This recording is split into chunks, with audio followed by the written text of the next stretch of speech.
Jeff Pegues joins us now from Washington. Jeff, officials say that lone wolf attacks can really be the toughest to predict. So what are they advising that the public do to stop a potential attack? Well, as we've seen with what happened in Paris, the police need the public's help to sort of warn of what may be coming. We've heard since 9/11 this popular refrain from law enforcement: if you see something, say something. And what we've seen over the last 7 days is that it is something that law enforcement is advising people to do, because in a lot of these cases that they've seen across the country, these lone wolf cases, what they've found is when someone notices something that's perhaps out of the ordinary and notifies law enforcement, that's when these incidents are typically stopped.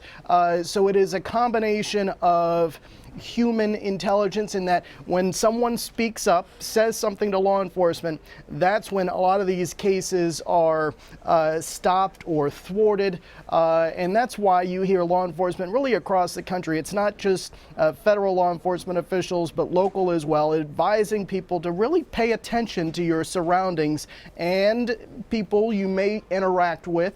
And if there is something unusual, notify law enforcement. All right. And Jeff, the Justice Department has said they're monitoring potential ISIS sympathizers. How do investigators identify someone who might pose a threat?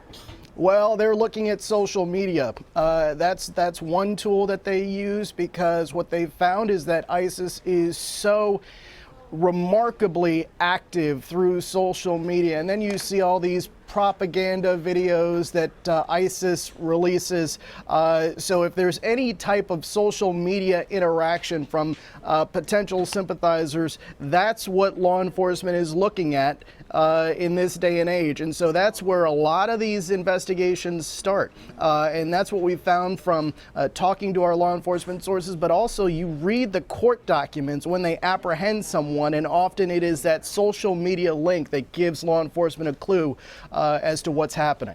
Can we talk a little bit before you go about those ISIS propaganda videos, the ones that appear to threaten New York City and Washington?